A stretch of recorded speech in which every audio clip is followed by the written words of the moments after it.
नमस्कार। Times of Swaraj के खास कार्यक्रम सियासी संग्राम में आप सबों का स्वागत है और मैं हूं संतोष सिंह। और आज हम सियासी संग्राम में नीतीश और तेजस्वी के एक वर्ष के कार्यकाल पूरा होने की चर्चा करने के लिए बैठे हैं। वैसे मेरी नज़र में ये पूरा एक वर्ष नीतीश और तेजस्वी का कार्यकाल बेपटरी ही रहा। नीतीश कुमार सरकार को लेकर संवेदनशील नहीं दिखे, वहीं तेजस्वी लगातार कंप्रोमाइज करते हुए दिखे। उस दौरान अपने पार्टी के मूल्यों को भी समझौता करते हुए दिखे, वहीं नीतीश समय काटते हुए नजर आए। जी हाँ, हालात यही रहा एक वर्षों में कि आरजेडी के 2 मंत्री इस्तीफा दिए। एक पर तो लीगल इश्यूज था तो इस्तीफा हुआ, दूसरा इस्तीफा इसलिए हुआ कि दोनों के बीच जो कम्युनिकेशन गैप था, लालू और नीतीश के बीच जो समन्वय बनाने की जरूरत थी, जगदानंद सिंह और नीतीश कुमार के बीच वर्षों से राजनीतिक लड़ाई चल रही है। उसमें परिवार के लोग जेल भी जा चुके हैं। इस तरीके की लड़ाई है। इसके बावजूद भी लालू यादव उनके बेटे को मंत्री बनवाया। स्वाभाविक था, जिन्हें मंत्री बनाया गया था उनका भी अपना व्यक्तिगत खुंदक नीतीश कुमार से रहा। सुनील सिंह की तरह प्रताड़ित वो भी रहे हैं। तो प्रताड़ित थे, लेकिन मंत्री बनने के बाद जो समन्वय कोऑर्डिनेशन होना चाहिए था, उस कोऑर्डिनेशन को तेजस्वी पूरी तौर पे संभाल नहीं सके, लालू भी नहीं संभाल पाए और अंततः सुधाकर सिंह को पद छोड़ना पड़ा।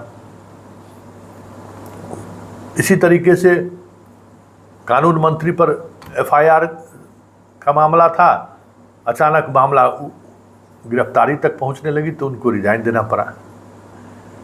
लेकिन एक वर्ष के इस कार्यकाल के दौरान उन दोनों मंत्रालय में जिस कास्टें सब कुछ होता है ना, जिन 2 कास्ट को आप मंत्री पद से हटाए, उसके जगह पर आप मंत्री बनाने में जो आपको दिलचस्पी दिखानी चाहिए थी, तेजस्वी ने वो दिलचस्पी नहीं दिखाई।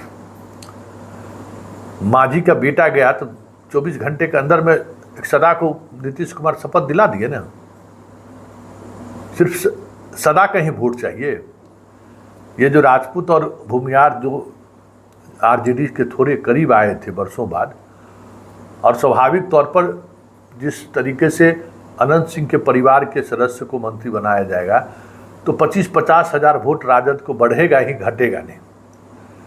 तो इन चीज़ों को भी तेजस्वी ने नज़रअंदाज किया। सुधाकर सिंह के जगह पर दूसरे किसी राजपूत नेता को अगर वो मंत्री बनाते तो 10, 20, 50 हज़ार वोट उसमें ऐड ही होता, कम तो नहीं होता। और पिछला ट्रैक रिकॉर्ड को अगर आप निकाल लीजिए तो आरजेडी का तब तक बिहार में शासन रहा जब तक राजपूत उनके साथ खड़ा रहा। राजपूत का वोट मिलता रहा, वो जीतते रहे। पूरे समीकरण, सामाजिक समीकरण के बदलाव के बावजूद भी, अति पिछड़ा समीकरण के बावजूद भी राजपूत जब तक साथ में रहा, चाहे जितना ही परसेंट राजपूत उनके साथ रहा हो, जैसे जैसे परसेंट घटता गया उनकी सीटें घटती गई। और एक दौर में तो 4 सांसद जीते, चारों के चारों राजपूत जीत कर आ गए थे। तो ये जो तेजस्वी को एक बार फिर से जो मौका मिला था सवर्ण में राजपूत और भूमियार को करीब लाने का, वो मौका उन्होंने गंवा दिया।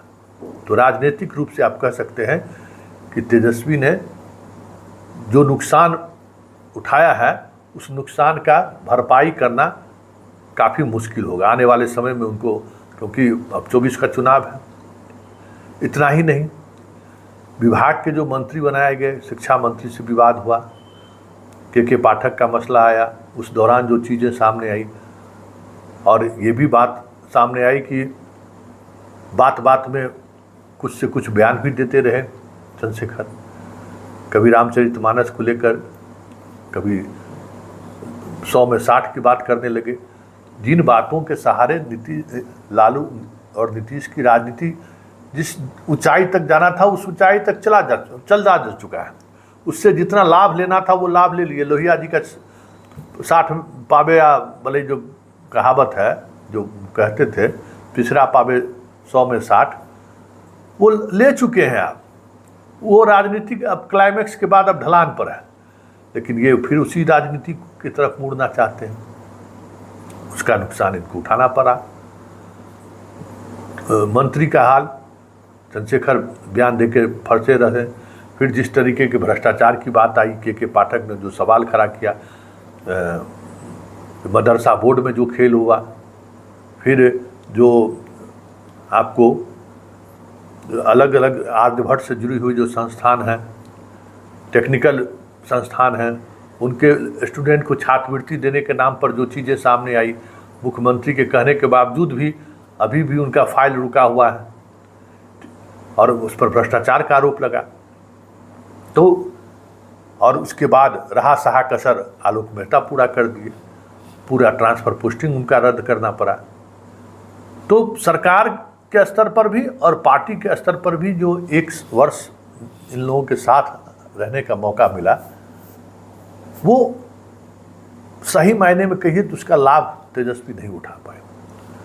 उनका ग्राफ नीतीश के साथ साथ उनका भी ग्राफ गिरा, गवर्नेंस वाली चीज़ें नहीं दिखी। वही नीतीश कुमार की भी यही स्थिति है। 1 वर्ष के दौरान सिर्फ लगा कि वो मुख्यमंत्री है, न वो तेवर दिखा न वो तेज दिखा जिसके लिए नीतीश जाने जाते हैं। चला आ रहा है।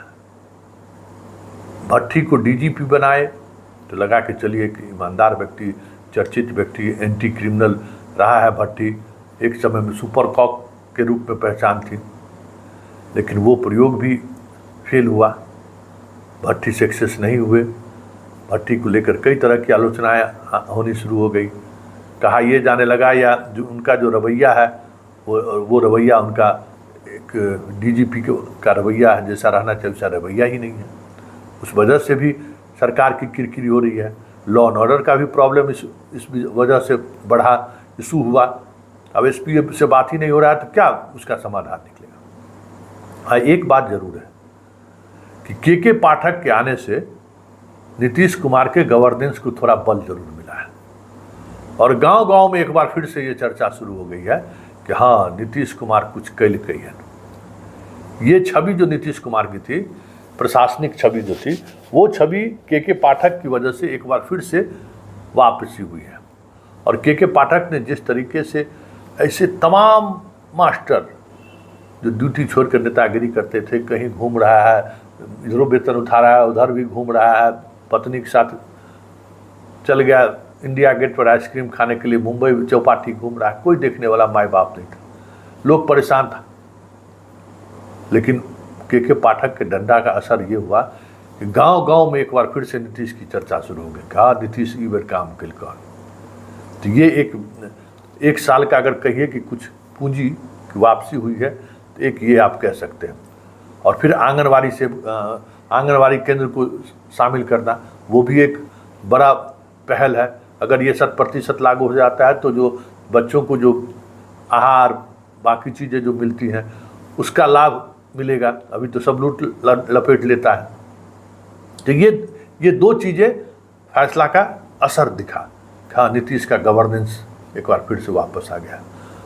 और वैसे जदयू की बात करें तो जदयू अब राजनीतिक रूप से भले ही अलग अलग कार्यक्रमों के सहारे अति पिछड़ा, महादलित और मुसलमानों के बीच पैठ जमाने के लिए या फिर से वापसी के लिए कई तरह के पार्टी कार्यक्रम की शुरुआत नीतीश कुमार ने की है 1 अक्टूबर से, 1 अगस्त से। अब उसका जो भी असर पड़े आने वाले समय में उसका क्या असर होता है, लेकिन राजनीतिक रूप से आप कह सकते हैं कि विपक्षी एकता को लेकर जिस मुहिम की शुरुआत नीतीश कुमार ने की थी, आज वो एक शक्ल जरूर ले लिया है। तो 1 साल की उपलब्धि की अगर हम बात करें नीतीश कुमार और तेजस्वी की, तो ये एक उपलब्धि है और ये उपलब्धि बड़ी उपलब्धि मानी जाएगी। विपक्षी एकता की शुरुआत पटना से होना और आज मुंबई तक पहुंच जाना और इस बीच इंडिया नाम रखा जाना और इंडिया के सहारे मजबूती से सदन से लेकर सड़क तक मोदी के खिलाफ आंदोलन करना, ये सारी बातें ऐसी हैं जो एक वर्ष का आप उपलब्धि कह सकते हैं। साथ ही ये भी कह सकते हैं कि जो महागठबंधन है महागठबंधन के बीच जो वामपंथियों की वजह से जो चीज़ें उलट पुलट कभी कभी होती दिखती है, टीचर्स के इशू पे लेके, आंगनबाड़ी सेविका को लेकर, सहायिका को लेकर, ये सारी चीज़ें को जो बेहतर कोऑर्डिनेशन होना चाहिए नीतीश कुमार से, वो थोड़ा ढीला ढाला सा लग रहा है। तो आप कह सकते हैं कि जो 1 वर्ष का जो नीतीश और तेजस्वी का जो कार्यकाल रहा है, वो कार्यकाल में एक उपलब्धि की अगर हम बात करेंगे तो के पाठक का काम करने की शैली, और दूसरा विपक्षी एकता को लेकर जो नीतीश और लालू ने जो मुहिम चलाई है, वो 2 बड़ी उपलब्धि मानी जाएगी। लेकिन बिहार के संदर्भ में अगर हम बात करें और प्रशासनिक दक्षता की बात करें, तो अब नीतीश कुमार में वो धार पहले जैसी नहीं रही। अब साफ दिखता है कि नीतीश कुमार अब थके से है, और उसका असर आप कह सकते हैं कि जो बातें आपको दिख रही है गवर्नेंस में, वो कहीं न कहीं अगर आपको कोई कमी दिख रही है तो उसकी वजह यही है कि नीतीश अब पहले जैसे नीतीश नहीं रहे। अब नीतीश थके से दिखते हैं। काम में जो पहले मीटिंग सीटिंग सब समय पर होता है, उसमें कोई दो मत नहीं है, समीक्षा बैठकें हर दिन होती है, लेकिन उसका जो प्रभाव पड़ना चाहिए था वो प्रभाव अब नहीं दिख रहा है। तो यही 1 वर्षों की उपलब्धि है, और दूसरे वर्ष में तो अब चुनाव फेस करना है, और चुनाव अग्नि परीक्षा है, और नीतीश और लालू दोनों के लिए चुनौती है। लेकिन चुनाव से पहले जो बिहार में राजनीतिक तैयारी होनी चाहिए, 1 वर्षों के कार्यकाल में वो तैयारी भी होती हुई नहीं दिखाई दी। ऐसे में अगर आप कह दीजिए कि देश जीत आइए और बिहार हार जाइए तो कोई बड़ी बात नहीं होगी। ये बड़ी चुनौती है कि सरकार में रहते हुए आपके जो वोटर हैं, उस वोटर को हम कैसे जोड़ें। फिर से जोड़ने की हम इसलिए बात कर रहे हैं कि बहुत सारे वोटर नीतीश कुमार को का साथ छोड़ चुके हैं। चुनौती नीतीश कुमार की वजह से ही है कि उनके वोट की अगर वापसी हो गई, जो गवर्नेंस की वजह से भी वापसी हो सकती है और के पाठक की वजह से भी वापसी हुई है। कुछ चीज़ें ऐसी हैं जिस वजह से अगर वापसी में कामयाब हुए नीतीश कुमार, तो फिर 2024 में बिहार में मोदी की पटकनी होगी, उनकी हार होगी, ये तय मानिए। तब जब नीतीश अपने मिशन में जनता को जोड़ने में कामयाब होंगे तब।